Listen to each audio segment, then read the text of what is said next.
did this diet, the ketogenic diet, originate from? Like, when did humans start eating this way? Yeah. Well, it depends on who you ask, but Okay. But we knew that, going back from scriptural times, I think, the Gospel of Mark talks about fasting and seizures, right? So fasting produces a state of ketosis. That's therapeutic fasting, or starvation ketosis or fasting ketosis. So that we knew for millennia that fasting had an anti-seizure effect. And Hippocrates talked about, food is medicine, and also knew about fasting and seizures.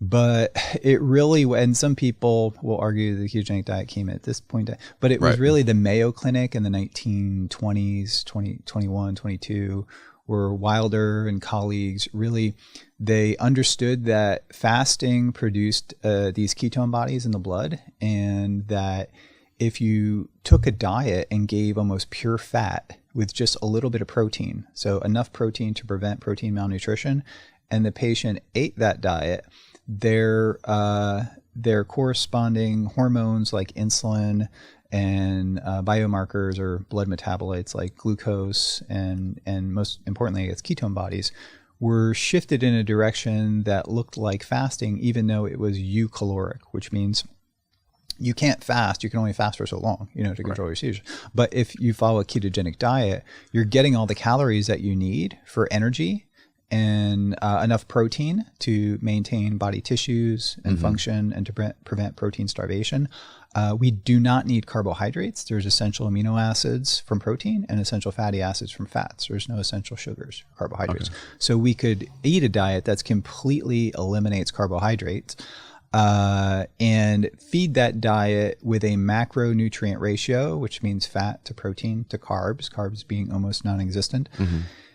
And maintain the patient on that, and they would it mimics the effects of fasting. It's much different than fasting. It's different than fasting, but it shared many of the metabolic, physiological, and neurochemical effects of fasting. Right. The anti-seizure effects of fasting. So that was in the 1920s, and then the diet was actually used as an epilepsy therapy. Until about the 1960s, late 50s to 1960s, and anti-seizure drugs came along. And they kind of dominated epilepsy or seizure therapies for quite a while, but they never really worked that well. There's about a third of patients who just don't respond at all. And the patients that do respond still get a lot of side effects. In some cases, the drugs are remarkably well. Some people will say that, will be advocates of some people who are advocates of the ketogenic diet will say the drugs don't work at all. And that's not the case, because I meet people where the drugs are really life-saving to them. But I also meet people like Mike Dancer, who I connected with. If you just look up Mike Dancer and epilepsy, you'll find his remarkable story of, half dozen or more medications that failed. And the ketogenic diet was really the only thing that controlled his seizures. And you run into a lot of people like this. And the story that probably dominates is the story of Jim Abrams' son, Charlie Abrams. Charlie was on a half a dozen different medications for drug-resistant seizures. And his father, Jim, took it upon himself to educate himself about the ketogenic diet, and going to the library of all things and showing his doctor, telling Charlie's doctor that he needed to be on this diet, but he faced resistance because the doctor did not even want to put his son, this doctor's patient, on the ketogenic diet because they thought it was going to be too difficult to follow. And the doctor probably just didn't know enough about it, but even though it was the standard of care. So essentially he switched doctors. Charlie got treated at Johns Hopkins, I believe, and within a very short amount of time, it controlled his seizures to the point where Charlie could be weaned off the diet over a year or two. And the story was so remarkable, it made Dateline NBC. And I saw that back in maybe 1996 or something.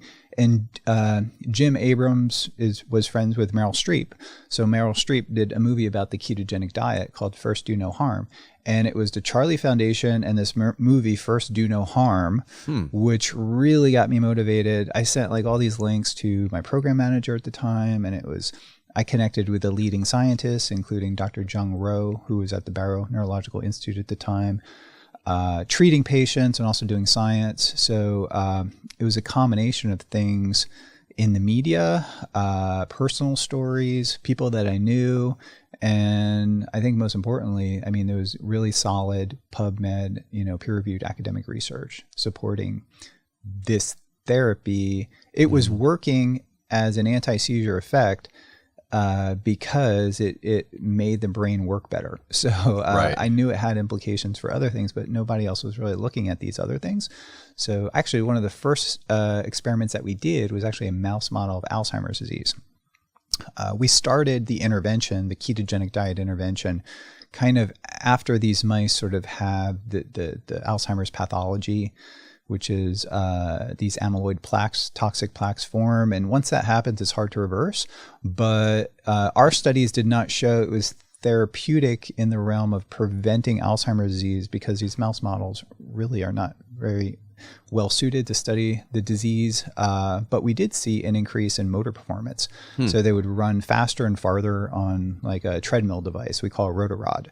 So that was very interesting. And then, but other people have published, including NIH, showing that the ketogenic diet and most of the research is on a ketone ester delayed the progression of these amyloid and tau plaques, which are the hallmark characteristic of Alzheimer's disease.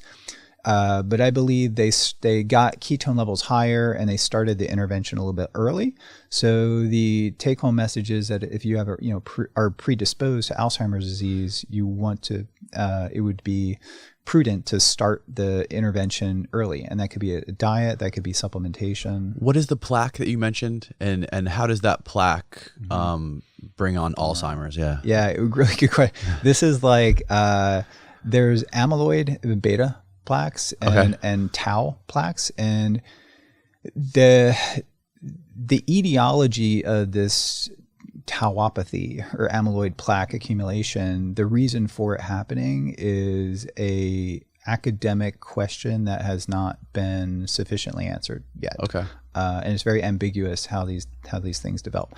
But you only have Alzheimer's disease. Alzheimer's disease is defined more or less post-mortem by showing when you open up, dissect the brain and find these plaques. There are new technologies that are emerging that are essentially positron emission tomography or PET scans that can scan for amyloid and tau. And so we have technologies now that can actually image the presence of these plaques and the progression of the plaques over time with different therapies. So this is relatively new, but some institutes are doing this. So it is not really understood. Genetically, there are molecular things that are being turned on that accumulate these, that cause the body to form these toxic plaques. But the question is, why does the body produce these plaques at all? Right. I think it's, and this is controversial, but these amyloid and tau plaques are produced in response to inflammation in the brain, and also at the root of that could be a dysregulation of metabolic control. So another hallmark characteristic of Alzheimer's disease is a decrease in glucose metabolism. So in FDG PET scan, which looks at glucose metabolism in the brain, is very dim in patients who have Alzheimer's disease relative to a normal subject. The image is much brighter, which is indicative of the brain using high levels of glucose for energy. A hallmark characteristic for Alzheimer's is glucose hypometabolism. You need a robust metabolic activity to deal with a number of processes in the brain, including dealing with processing the amyloid plaques in Alzheimer's. And, the body needs to get rid of them through a series of enzymatic reactions and things that are cleaved, and the lymphatic system, the brain has a lymph, so which activates at nighttime when we sleep. So there's a lot of things that we're learning now that could be the root cause of it. So it's the disability to burn the. You're producing too much plaque, or you're not breaking it down. It's sort of being recycled. But there's some evidence that amyloid plaques have antimicrobial effects. So if you were to have a viral illness, like things simple like herpes simplex or HIV or coronavirus, yeah, or that's a hot topic, or Lyme's disease, like things like that. So there's evidence that Lyme's disease, that Alzheimer's pathology could be a result of having a microbial, pre-existing microbial infection. And it could be viral, it could be bacterial, but it's causing neuroinflammation. Neuroinflammation is causing metabolic dysregulation and the accumulation of these toxic plaques. And you can also genetically, you could be predisposed. We have different, if you're an ApoE44, that genotype will make it more likely that you'll have Alzheimer's disease. And if you're reached the age of like 75 or 80, there's a pretty high probability that you'll have Alzheimer's disease if you are genetically predisposed and have the ApoE genotype, ApoE4 or 44. Yeah, I mean, it makes so much sense as far as like evolution goes and animals go, like going back to what you said about physical performance.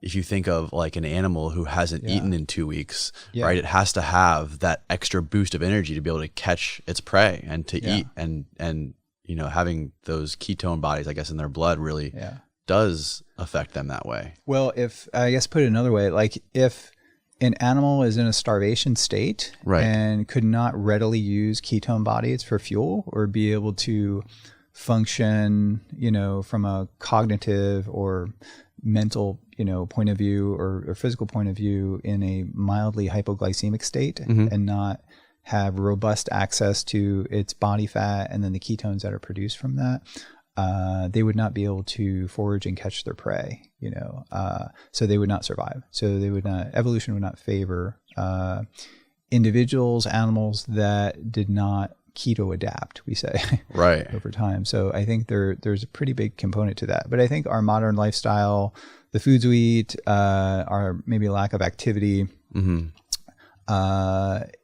prevent us from having limited food availability. So we essentially silence that